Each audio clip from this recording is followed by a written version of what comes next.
search in spite of me. Every day I search for what I cannot see. Every day I search for you.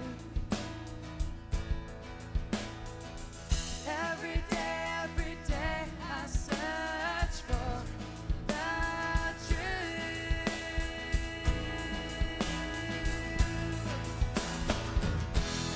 Just can't help falling in love with you. More with everything you do. Speak and the mountains tremble with fear. And at the sound of your voice, I know you are near, be near to me.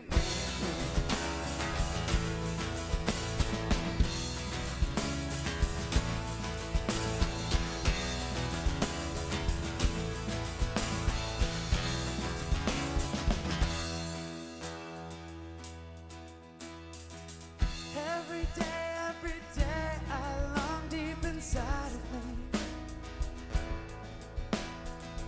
Every day I long for what's plain to see. Every day I long to be with you. Every day I long for the truth.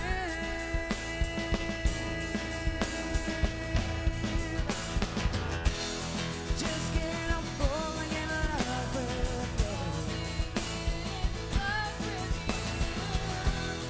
More with everything you do. Speak and the mountains tremble with fear. And at the sound of your voice, know you are near, be near to me.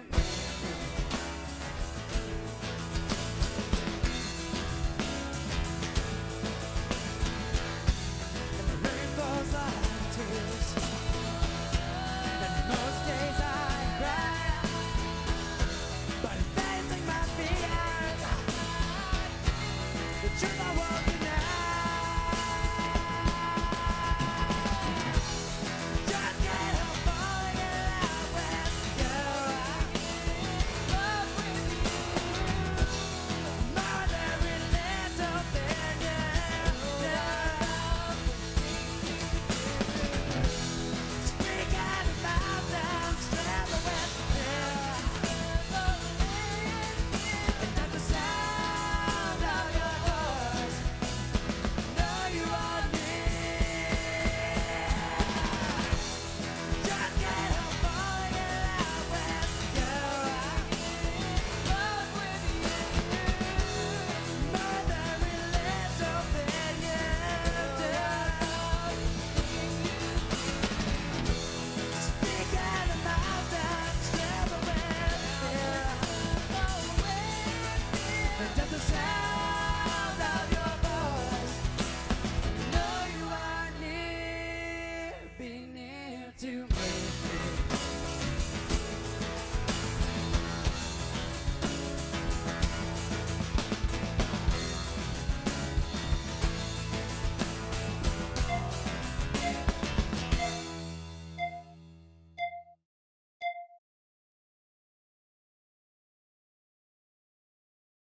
This button.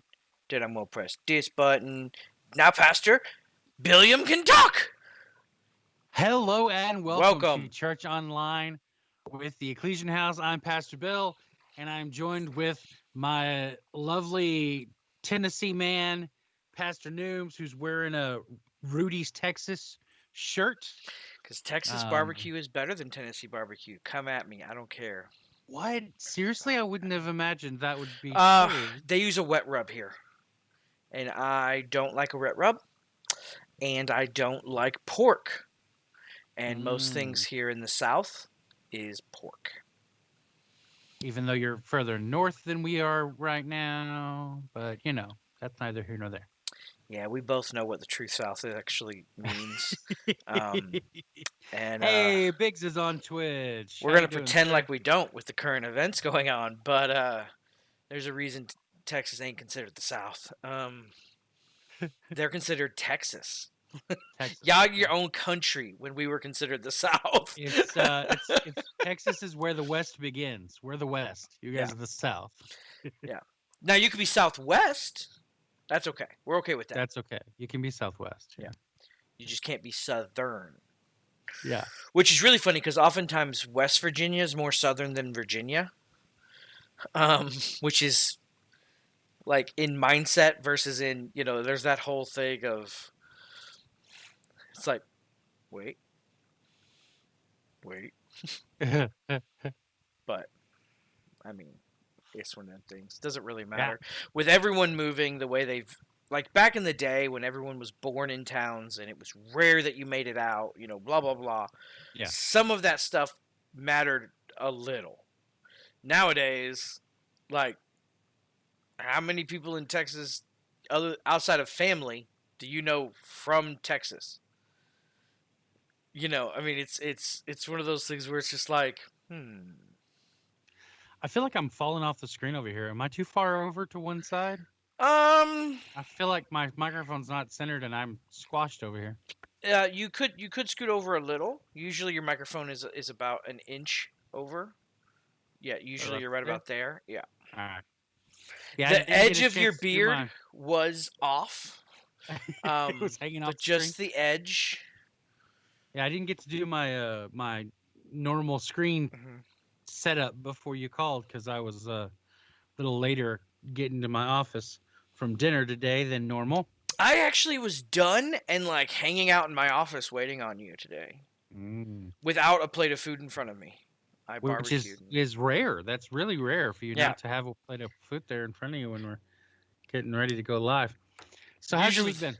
It was pretty good. So we were quarantined for most of it just because, the child. So I mean that was a little annoying. Technically, according to the health department, our quarantine is over. And so we did venture out today. I had to go get water and different things like that. Yesterday, because it was up on Friday, based on when she got sick and all that jazz. So that was interesting. Spent a lot of the week watching the news, as a lot of America did.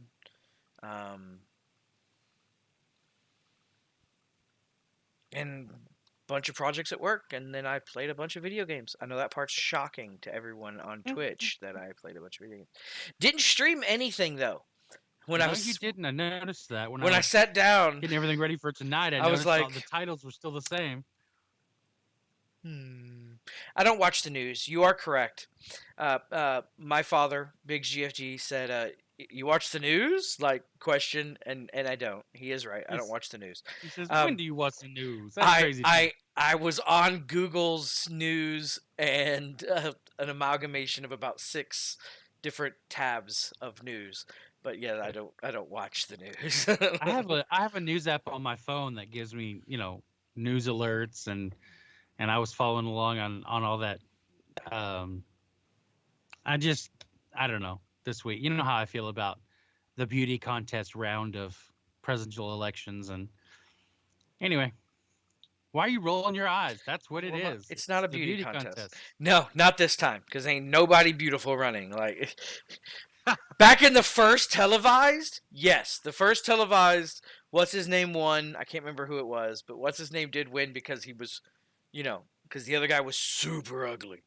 But no, in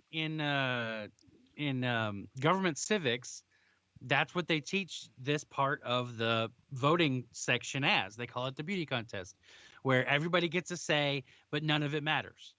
Because then the real voting happens in December when the members of the Electoral College actually go in and vote according to their own morals, regardless of whether or not they were pledged to a certain candidate or not. That depends on the state. No.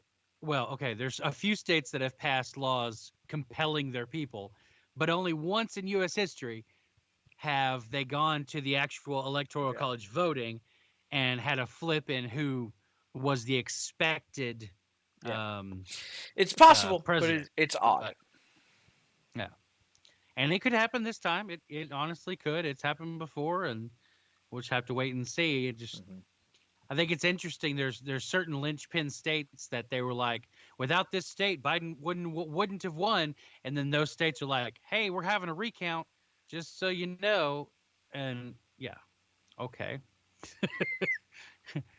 you're gonna have a recount. Sounds good.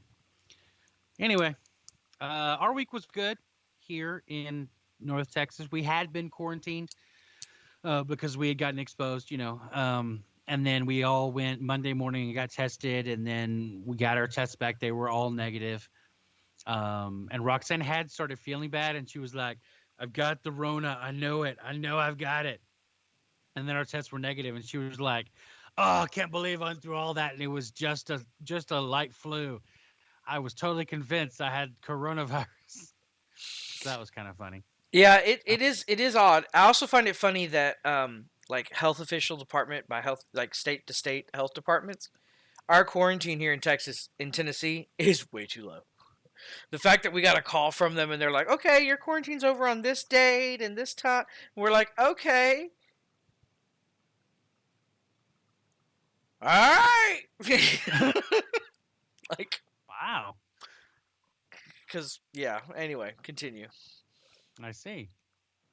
Yeah. So then when we all knew that we were negative and everything settled down, we went ahead and we went and roasted some weenies and did s'mores again out by the lake. It was we had one good day this week that was, not too hot or not too cold, just right for doing that. So we went out and made a bonfire and had some hot dogs out by the fire. So other than, gaming on my phone and hanging out with my alliance on my game and studying for podcasts, and I'm trying to get ahead because we've got this anniversary weekend coming up at the end of November.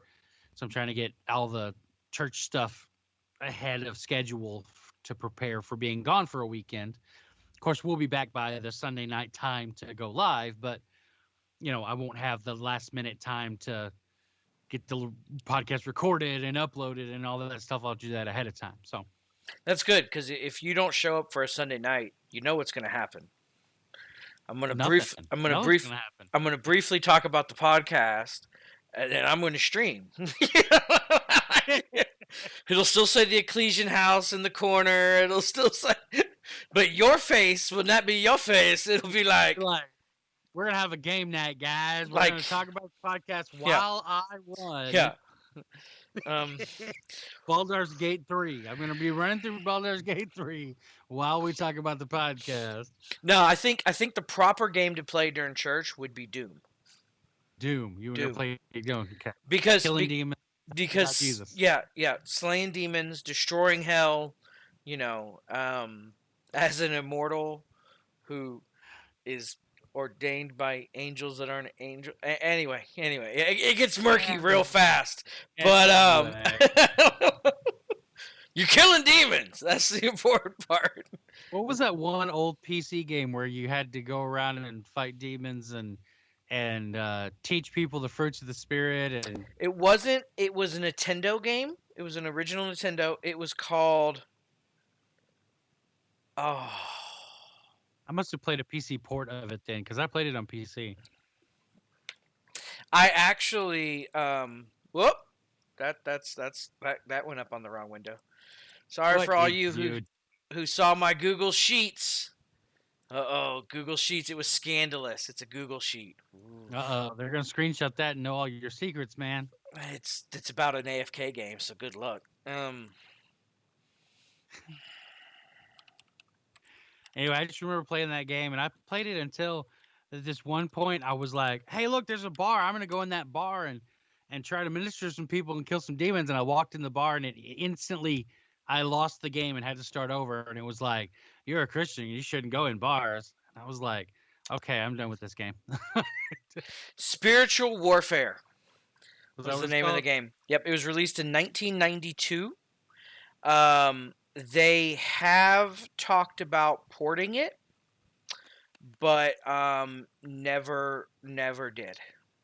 It was by a company called Wisdom Tree, which does still exist. I looked them up a couple of years ago. No, And I definitely played a PC port of it. They may not have ported it, but I played a PC someone version. ported it. Yeah. Somebody ported it. I played it at the internship. Actually, is where I played that. That was the internship was the first time I got a hold of a PC that could play games. Before that, I never had a PC that could play games. I had the kind of PCs where you'd turn it on and go make yourself a snack, and then you'd come back and you'd type in, Yahoo.com, and then you'd go watch TV for 30 minutes, and you'd come back and it would be almost done loading the web page, so you could check your email. The store is closed for maintenance. Wisdom trees. Yeah. Started in 1989. Wisdom The Tree. maintenance did. No, the they had about 10 games. They even had one for the Super Nintendo. They had a Noah game too, right? So no, not well, kind of. So they had an Exodus game, and then they had a Bible Adventures, which both had Noah in it in different ways. I actually have them all upstairs still. Like, really? yeah, because I still have all my Nintendo stuff. Then they had a game about Joshua, and that one was kind of odd. But I don't even like coats of many colors. It's That's Joseph, not Joshua. yeah. They are currently working on a specialized plug-and-play console featuring our most popular titles. So that's what they're working on right now, which honestly shouldn't be hard. One of their games is actually on Steam right now. Ooh. Super 3D Noah's Ark. It looks like old school Doom. See, Noah's Ark. I told you there was a Noah's Ark one. Yeah, that was the one that was not probably what you were thinking of, because this is terrible. I'm looking at it right now, and it's bad. It's real bad. Oh, now everyone saw my Steam. Right. Everyone saw my Steam. Sorry guys. Sorry guys. I gotta stop trying to jump tabs here. Sorry guys. I'm Biggs on looking Twitch says he likes Noah collecting animals. Like, I guess he'd like to play that game. Going out and collecting the animals. No, that was what it was. That was the yeah. You actually go out and collect the animal. So Wisdom Tree. Oh, all right. So for $8, it's you can get Spiritual Warfare for the PC now. I guess it released in 2017, so it must have been about 2016 when I looked last. But I'm gonna share my thing for a second. You're not gonna get to see it, but the people on the stream are. Sorry. There's actually Noah carrying a horse. Noah carrying a horse. Yeah. Noah carrying a horse. Yeah, trying to get him up in a. I want this just for the sake of having it. Holding it like this, or is he like holding the horse like this? He's like straight, just like over the head. Like, yeah. I don't know how to. Okay, here you go. I'm gonna put it in the team's messages. Yeah, so they're gonna see our conversation. Look out. Uh-oh. We're doing all kinds of naughty today. Noobs is going off script.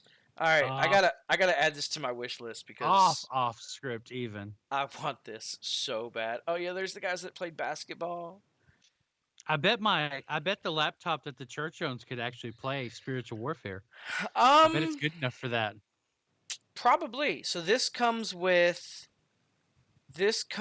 Spiritual Warfare, Exodus, and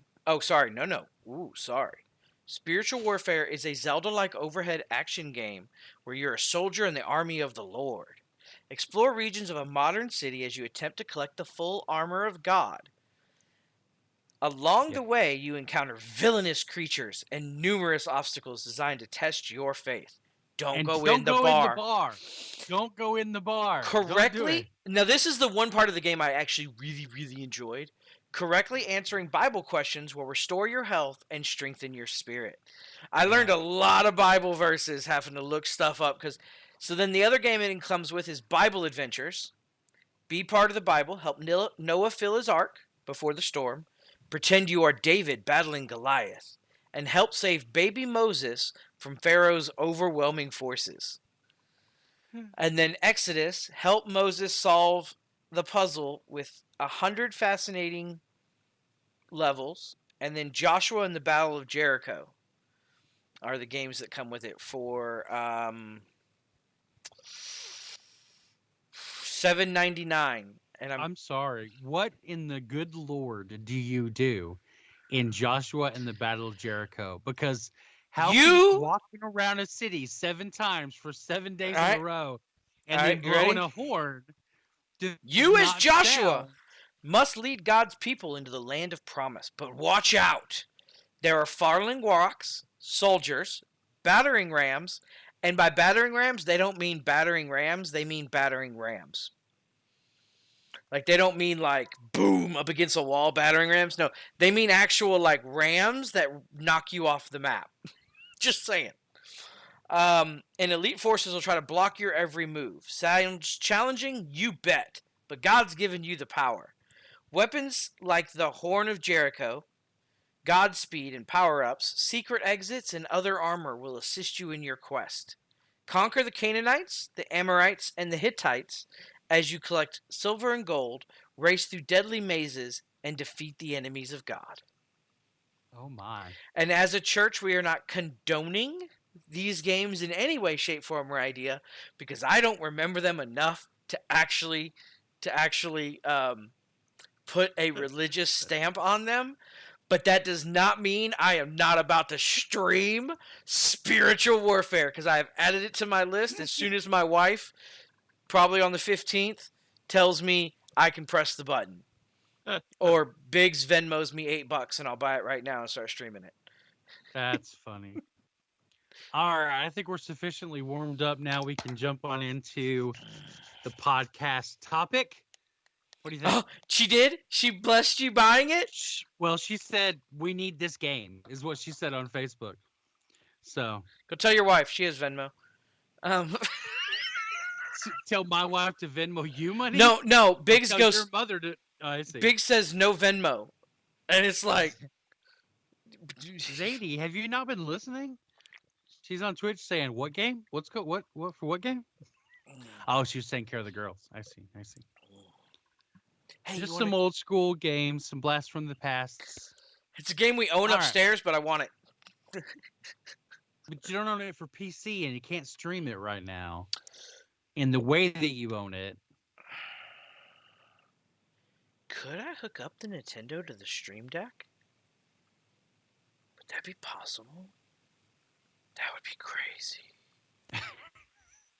Okay. So this week's podcast was about servanthood. All right. Stop the wheels turning and come back. Come back. All right, I'm back. Noom's getting all distracted. So this week's podcast was about servanthood, right? Mm-hmm. And we were looking at, there's been a lot of push about leadership. Been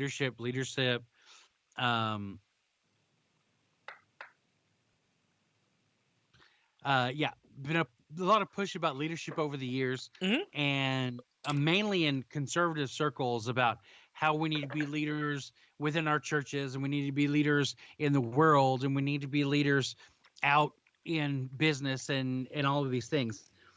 And yes, God does ordain leadership, and God will put people into positions of leadership, but leadership is not something that everyone is called into. What we are called into is to be servants of each other, to serve everywhere that we are. We should have a stance of being a servant and not a stance of, well, look at me, you should follow me, I got it all together, da-da-da. We should be there to serve. And in the podcast, we talked about there's that moment where Jesus and the disciples are traveling with their big posse of 100, 120. They don't really give us day to day up. Okay, stop glaring at me because I used the word posse. Stop it. All right. No, I'm sorry. I'm totally focused on what we're actually doing.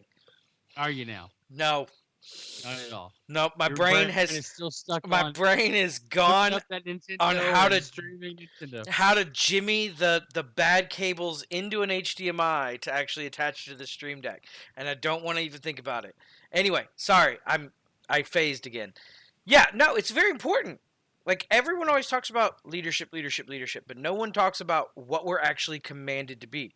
Like Big Yeah. said here, salt and light. Neither one of those is a leader. If No, you're Pepper's a leader. if you're leading with salt, you're gonna die because Probably. you are putting way too much salt in your food if that's the main thing you can taste. Right. If you're leading with salt, you're probably clogging your arteries and running your blood pressure through the roof. But back to servanthood. Yeah, back to servanthood. So we aren't called to be leaders, and God does ordain leaders, and He puts people in positions of authority, but we're called to be servants. Mhm. And when you're reading through the Bible, you get to that point where Jesus and the disciples and his group of however many it was at the time, 100, 120, Mhm. doesn't really give us a day-to-day count on how many people are following Jesus. He pulls aside the 12, Mhm. and he tells them that in the renewal of all things. So we know now that he's referring to not after his crucifixion, not after his ascension, but later after he comes back again, and we have the whole rapture event, and in the new earth and the new heaven, and he actually sets up his kingdom, that there will be hey, looks like one of the guys from my alliance just got on YouTube and is watching, and that's probably Morta because he greeted in Klingon, not in English, and so there's that. And so, Hey! hey man, welcome. All right, so Jesus pulls aside the 12 disciples, and he says, "In the renewal of all things, those of you who are following me will sit on 12 thrones, and you'll judge the 12 tribes of Israel." And that has caused some controversy over the years because Judas Iscariot was there when Jesus says, "Hey, you're going to sit on a throne," and then Judas betrays him and kills himself, and there's the whole issue of what happens when you kill yourself and yada yada. But that's not what we're talking about tonight. So he talks about you guys are going to be on thrones, and there you go. I just confirmed that the viewer on YouTube is Morta, and that the Klingon greeting was pretty much a dead giveaway. And so I'm glad that you came, man. Glad you were able to find our stream and that you're here with us.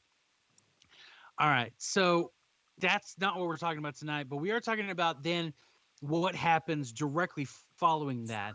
In the very next meal, they're all sitting around the table, and James and John and their mother, Salome, they come up to Jesus and they lean down, and it's one of those things where first the boys, the James and John come up and they're like, "Hey Jesus, we wanna ask you something," and he's like, "Yeah, what is it?" And the mother steps forward and is like, "When you're in your glory and you know that whole throne thing, I want you to promise me that one of my sons will be on one side of you and my other son will be on the other side of you." And it's a really telling moment as far as culturally, because for this mother to approach someone who had the reputation of a rabbi in Jewish culture and is part of the group that's following Jesus. My video just now. Give me 1 second. There we go. This is a really good indicator that either her husband has left her or her husband has died.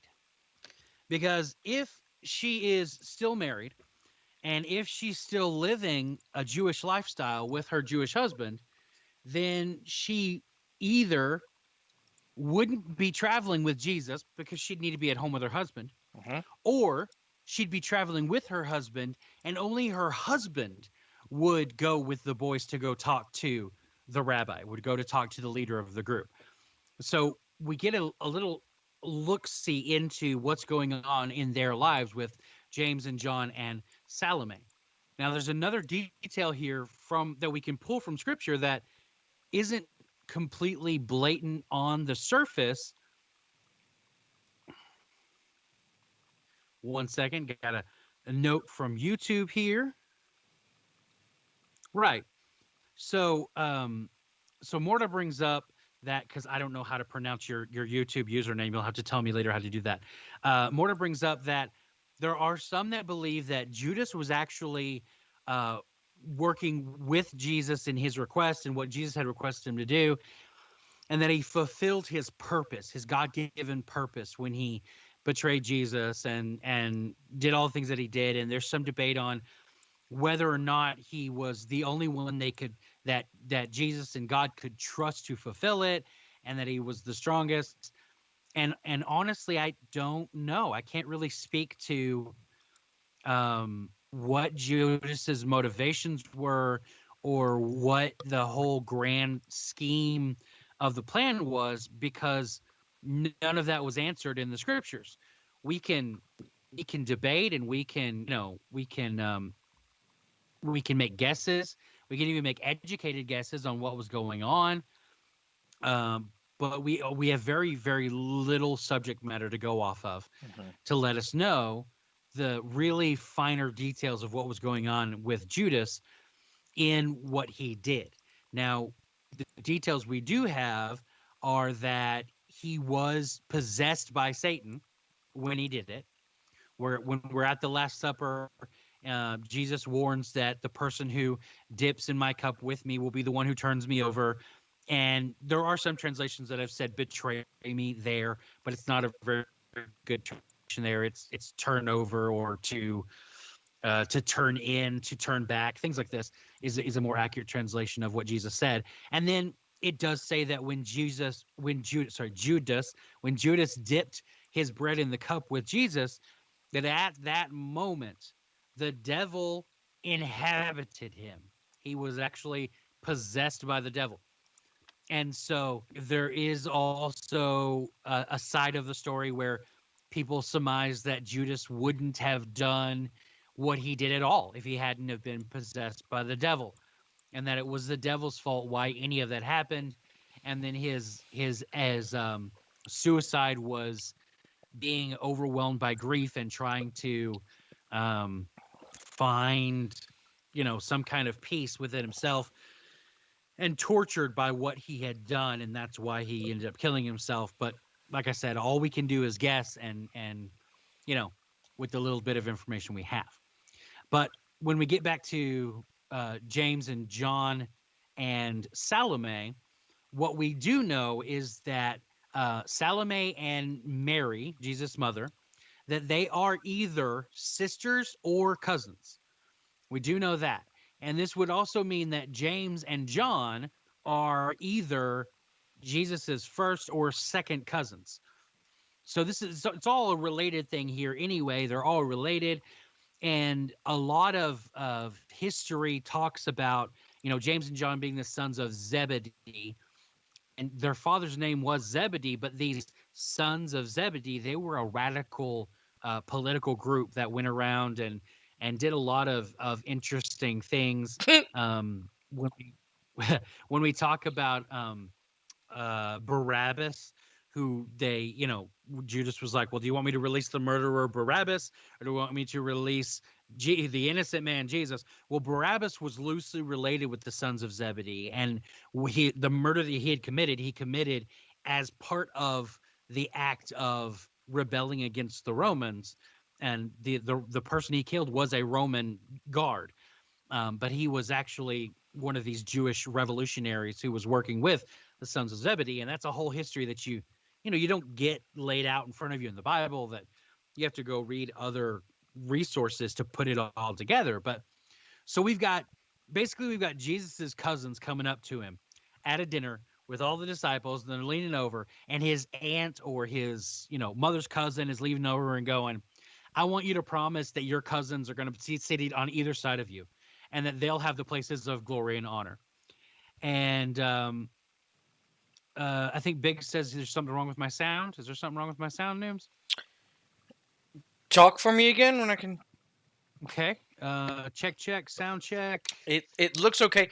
You are fading in and out like you sometimes do, but Okay. it's not something you can fix that way. It's an internet aspect. Okay. So basically his cousins are coming up and they're asking for preferential treatment. And Jesus looks back at him and he's like, that's not really mine to decide. I don't really make those decisions. My Father makes those decisions. Yep. And if you really want to be honored, then you're going to have to drink of the same cup that I'm going to drink of. You're going to have to basically be debased. You're going to have to be put down. And is that something that you think you can do? And they were like, yeah, sure. Why not? I don't see any problem with that. Sure. And it really goes back to the fact that no matter how many times Jesus said it, he's probably said it. It's probably recorded that he said it at least 5 times at this point. I'm about to be handed over to the religious leaders, and they're going to beat me, and they're going to, hurt me, and they're going to crucify me, and all of this has to be in God's plan. And the disciples are still going, What are you talking about? I don't know what you're talking about. It doesn't make any sense. And he's and then they're like, yeah, sure, we can do it. And he looks back at him and he's like, you know what? You're right. You are going to drink from the same cup I'm going to drink from. And they did. They were both martyred. Pretty messy martyrdoms at that. All the disciples were, except for, John the Revelator. But he had a pretty messy life leading up to his death. So it's kind of 6 of one or half a dozen of the other for that. But then the disciples, they're sitting there eating, and they realize what's going on with James and John. That Jesus' cousins are coming up and asking for preferential treatment, and they're like, hey, that's not cool. What do you think you're doing? And they all start arguing amongst themselves about, well, I'm the greatest disciple because of this. Well, I'm the greatest disciple because of this. Well, I think you'll be the greatest, and I think you'll be, and I do this, and I do this, and back and forth, and back and forth. And so Jesus stops all that, and he's like, this is not how it's supposed to be amongst you, amongst my followers. So in the world, they do that. They fight for importance, and they fight for who's going to be in charge of who and who's going to do what over who. But in our community, in our, family, that's not how we're going to do things. Mm-hmm. We are going to serve each other, and whoever serves the most, they're the ones that are going to be the greatest in my kingdom. And whoever loves the most, they're the ones that are going to be the greatest in my kingdom. And whoever sacrifices the most, they're the ones that are going to be the greatest in my kingdom. And he goes off on these people that are the religious leaders of the day, and he talks about, what is it? What does he say? They sit in the chair of Moses. So you need to follow what they tell you to do because they're your leadership, but don't do what they do. He says they tie. Biggs is going to ask me what scripture. Matthew chapter 23, starting in verse 4. They tie up heavy loads that are hard to carry and put them on people's shoulders, but they themselves aren't willing to lift a finger to move them. They do everything to be seen by others. They enlarge their phylacteries and lengthen their tassels. They love the place of honor at banquets, the front seats in the synagogues, greetings in the marketplaces, and to be called rabbi by people. But you are not to be called rabbi. So I actually had to go back and look up the word phylactery because it didn't ring a bell with me. Well, hey, 1 sec. So before you say that, I was actually going to say that back in the day I had to, because the only thing I knew about phylacteries were the fact that in D&D they're used by liches, and in other times in other games they're used by liches or warlocks or the undead to store their soul, blah blah blah blah blah. And so I was like, wait, how is that in the Bible? Once I looked it up, I knew what I knew what they meant, yeah. And I recognized the usage in other references. Oh yeah. It's just that even first moment. myself, I even noticed in myself. I noticed in my past life, what it was, but um, specifically for a Jewish rabbi, a phylactery is a box made out of leather that they would tie to their left bicep right here. And then they would take the tassel and they would wrap it around their arm, all the way down their arm and onto their hand. And so it would be covering all of this area here. And inside that phylactery, there would be a portion of the law or portions of the law on little strips of paper. And basically, the idea is like when you write a scripture on a 3x5 index card, and you're like, hey, I'm going to carry this with me all day and meditate on this scripture and memorize it and apply it to my life. It's the same basic thing. They put it in this phylactery box, and that keeps it right there in their view. They can feel it on their arm, and so it constantly keeps their mind on that scripture, or at least that's what it's supposed to be for. But at the time, people had started making bigger ones so that people would go, oh my gosh, look how big their phylactery is. That's full of scriptures that they're meditating on. And in reality, they're going, yeah, I cut this little hole in the top of it so I could put a straw in it and drink wine out of it while I'm walking around. I made that part up. I knew. Just to be funny. Yeah, you knew. Yeah. And Jesus was like, okay, we're not going to do that. This isn't about show. This isn't about opulence. This isn't about being recognized.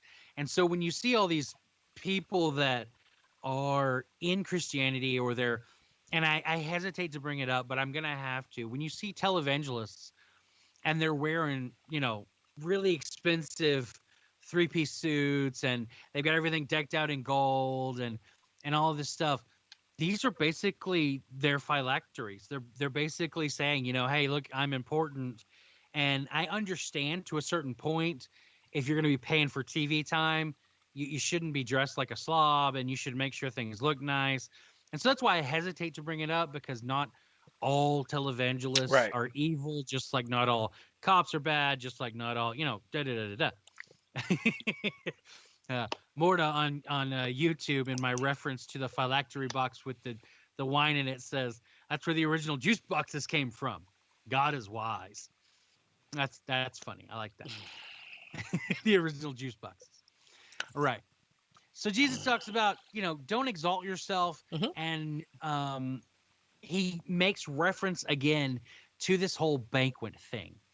And so I went ahead and I pulled up the reference where Jesus talks about this banquet thing, where he tells a parable. Man, my earbuds are really bothering me tonight. I'm noticing. You keep touching yourself. Yeah. Keep touching my earbud. I mean, your face. You said it. I didn't say it. Yeah, so I was talking to my mom this week, and I was talking about, you really need to start streaming your ladies' Bible study on Mondays again. And she was like, yeah, but we have a member that says things that probably shouldn't be streamed. And I said, she says things worse than what Noom says? And to which it was probably, oh no. And she looked at me and she went, huh. Okay, I'll talk to the girls and make sure they're okay with it. If you're okay with it. And I was like, I host a live stream with Nooms every week. He's like a loose cannon. I don't know what the man's going to say from week to week. There's no telling. It really depends on how that bang hits and if I take that nap or not. Like, because there are... At least you haven't an F-bomb in a while. At least you haven't dropped an F-bomb live in a while. It's been a while. Man, yeah. Man, I was probably sweating bullets that one day. But there's a day. Sometimes you get certain topics. I get a little heated with certain topics, and like I was at a Southern Baptist church back in the day when I was a leader in my youth group and stuff, and I was preaching, and I dropped more than one because it's how I am, and I was asked to never speak on the mic again at the church, not when you were a youth pastor. I never did anything of the sort either. You never dropped bad language with those youth when you were talking to them. Not at all. Never. Anyway, says you can't separate the profound from the profane.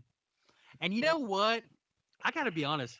Sometimes I'm at my desk and I'm studying, and I'll come across a scripture that'll hit me completely different than it ever has. And I do. I drop an expletive or two sometimes, just sit at my desk alone. Like, why? How have I never seen that before? That's amazing. And I do. Sometimes I do. I'm just sitting at my desk, and anyway. So, Jesus references a parable that he told before. And so let's look at that parable. It's from Luke chapter 14, verses 7 through 11. And he says, when you are invited by someone to a wedding banquet, don't recline at the best place, because a more distinguished person than you may have been invited by your host. The one who invited both of you may come and say to you, give your place to this man. And then, in humiliation, you will proceed to take the lowest place. But when you are invited, go and recline in the lowest place, so that when the one who invited you comes, he will say to you, friend, move up higher. You will then be honored in the presence of all other guests. For everyone who exalts himself will be humbled, and the one who humbles himself will be exalted. And let me tell you, when I'm out and about in my everyday life and I see people that I know are Christians, and they take this stance when we're somewhere of, oh, well, I'm important. Everywhere I go, I'm important because of, whatever. I'm important.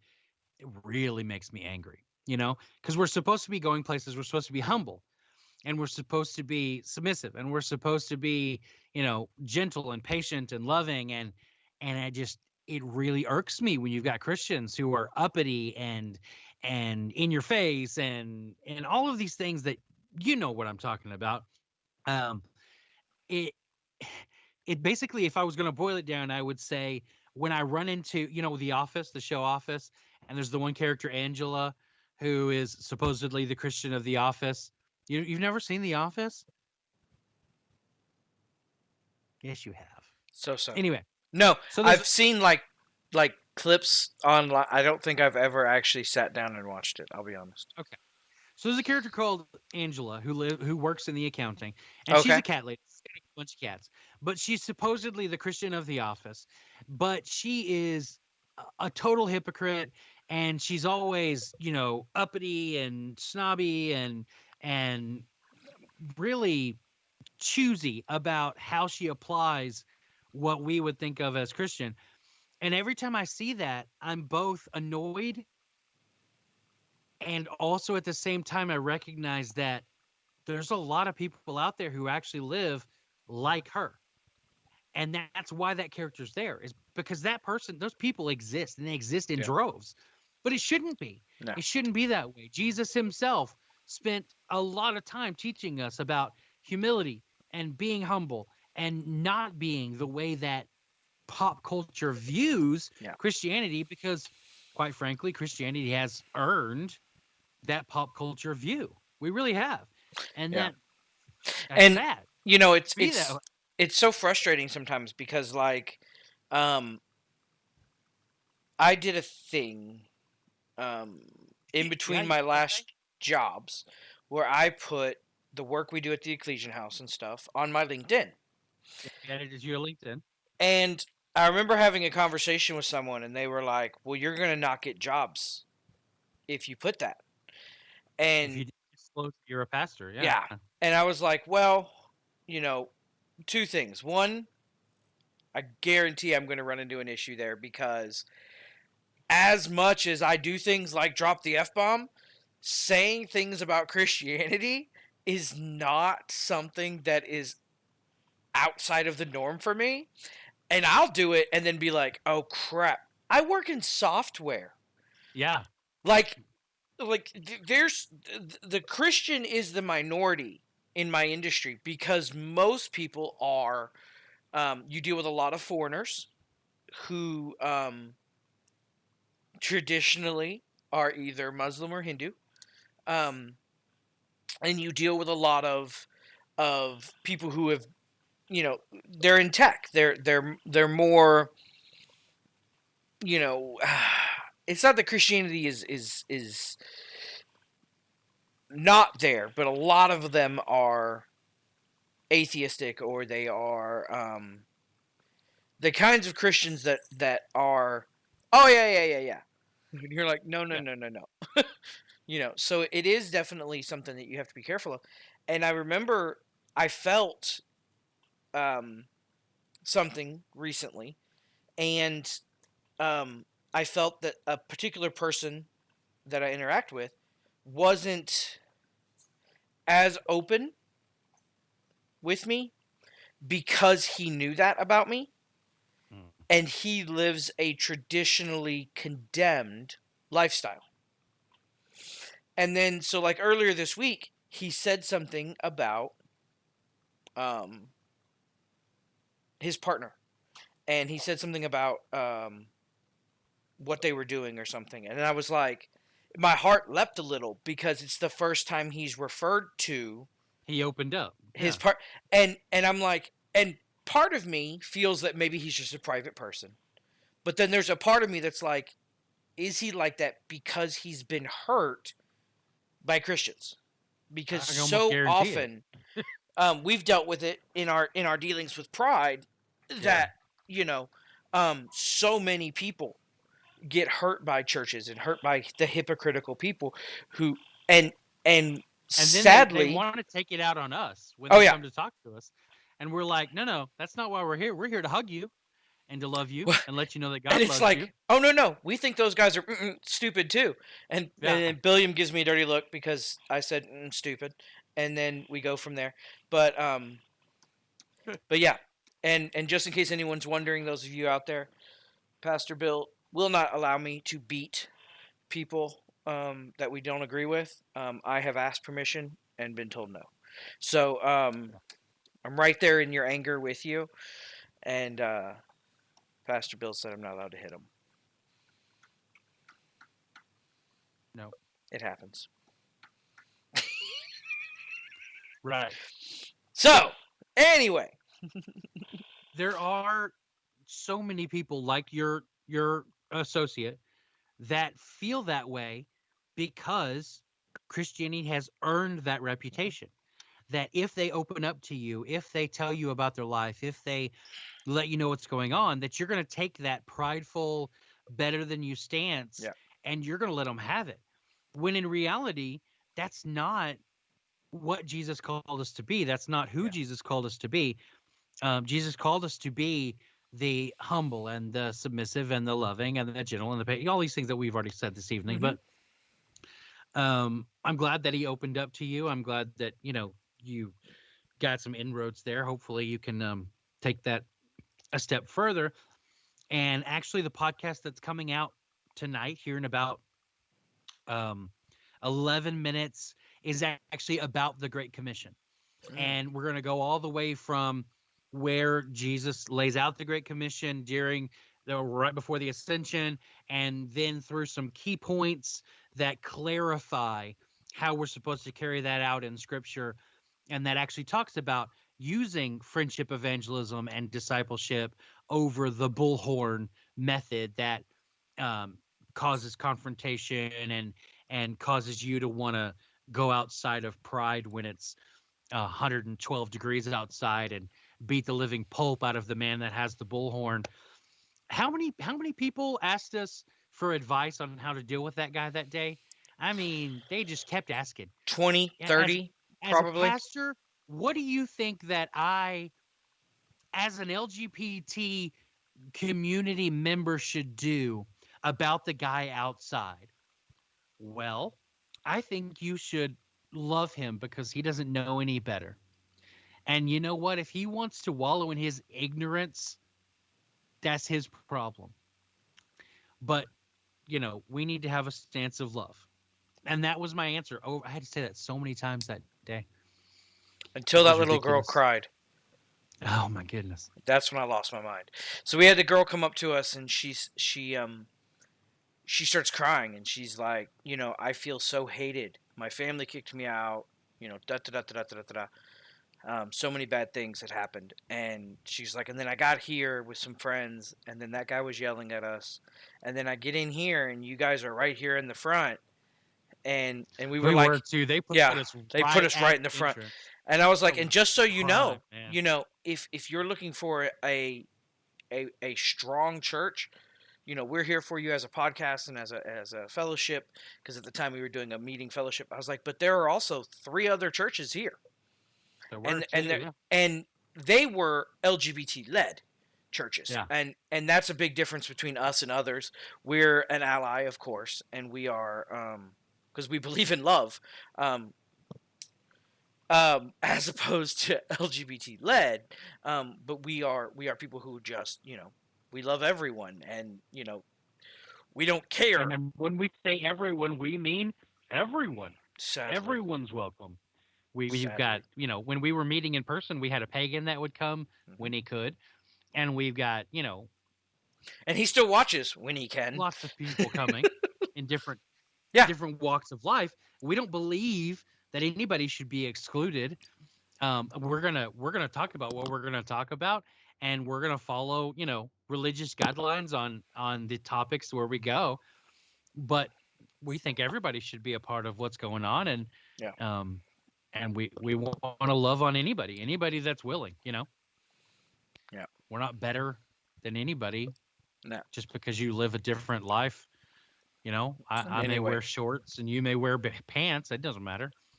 That's an actual pretty good description of our relationship too, because I don't wear shorts.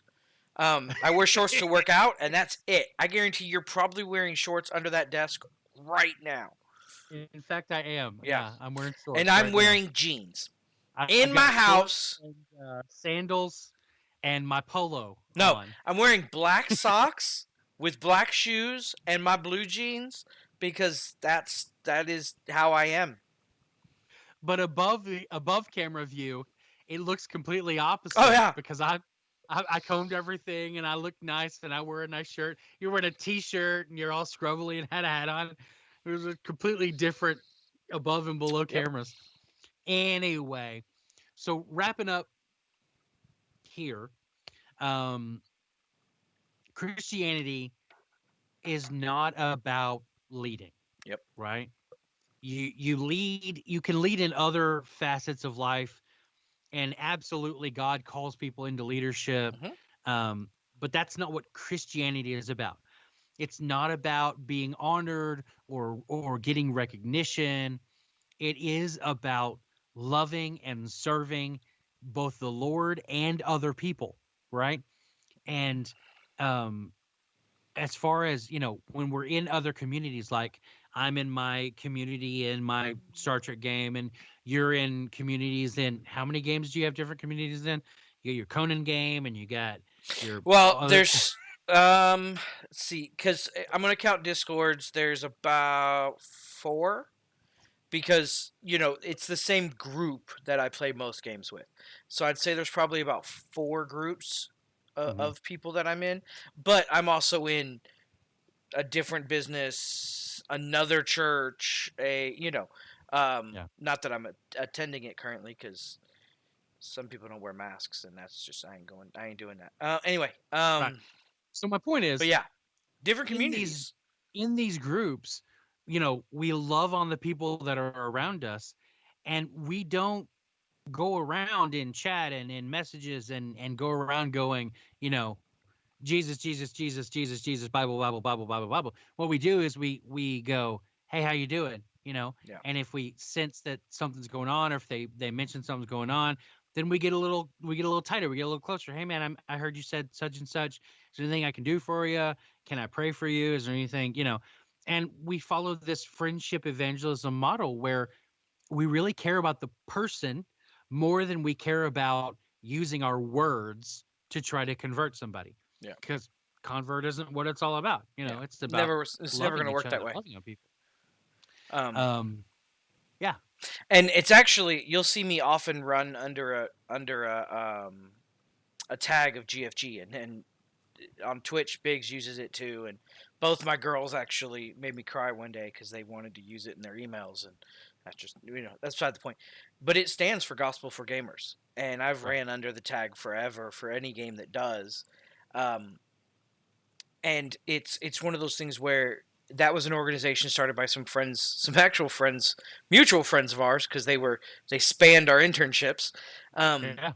That we would go to a gaming place and we would play games. It's why we're live on Twitch right now. It's not about. It was actually gospel for gamers, but that's beside the point. It's kind of whatever. And Gamers so for God, your dad says. yeah, he always forgets what it is, but it's okay. We love him. Yeah. He so we would go to this LAN place and we took over like half the place and we just played games. And we built relationships and hopefully some good came from that. Hopefully good comes from everything we do, but that's not the point in friendship evangelism. The point is the friendship part. The Right. point is the relationship part, because Christianity in and of itself is supposed to be about the relationship, not about the religion. And so often the bullhorns and the crazy people and sorry, that was mean of me. The people who are wrong in life push the religion, not the relationship. And everything has to start as a relationship. We were created to have a relation. I mean, everything is relational based. And so anytime you go outside of that relationship, Jesus came for a relationship. Why should we do it any other way? I mean, it just doesn't make any sense logically. But religion gets in the way sometimes. Yeah. Oftentimes. Because humans are stupid. Anyway, sorry. All right. So that's our time for tonight. The new podcast comes out in about 2 minutes. And if you want to listen to it that way, it's anywhere that you listen to podcasts, it'll be there. If you want to see my face on video, present the same information, but I'm looking at the camera while I'm recording it. I don't know how to tell people to go watch the video version of the podcast. If you want to see how pretty I am, just go watch my video. No. Earlier in the Discord, I invited my Alliance members to come watch, and I said, if you want to come see my ugly mug. So if you want to see my ugly mug, you can come back on Wednesday night, anywhere that you're seeing this live right now. Wednesday night, the new podcast will drop in video form. We're talking about the Great Commission, talking more about friendship evangelism and the scriptural basis behind the way that's structured and how we're supposed to be doing ministry. So yeah, that comes out Wednesday night in video and in about 1 minute in audio. There's also the blog version on ekk.house if you would like to go read it instead. We do have that community on ekk.house, little forum, which the more I'm learning more and more about Discord, we may end up moving that to Discord and trying to post it in frames on the website. I'm sorry. What was that? Because I distinctly remember saying that earlier. Is the microphones not? And what was my response to you when you said that? What was my response? We have to research it. 2 objections. We had to research it. I don't know nothing about no Discord. I know. Right? And 2, I'm nervous about having someone else host our forum because I'm not sure about rules and stability and whatever.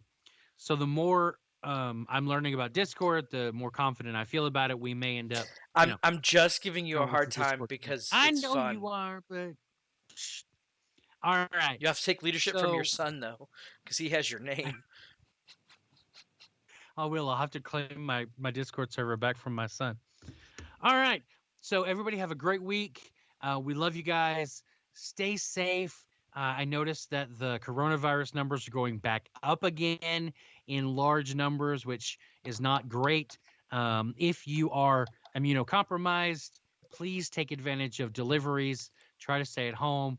If you're not immunocompromised and you don't suffer from psychological, flashbacks or things like this, please wear a mask. Please take care of your neighbor and your friends and make sure that we're looking out for each other in this time. And now we're going to get to Pastor Nooms' favorite moment of every week. We're going to do our buffer dancing song because our Restream service puts a 30-second buffer on some platforms and not others. So in some platforms, you get to see us sing and dance for 30 seconds. Morta, I'm glad that you came. I'm glad that you liked the discussion topic, and I hope you'll be able to come back next time if you actually enjoyed it. If you're just being nice, that's cool too. I'll see you in the game around. And all right, here we go. 30-second buffer.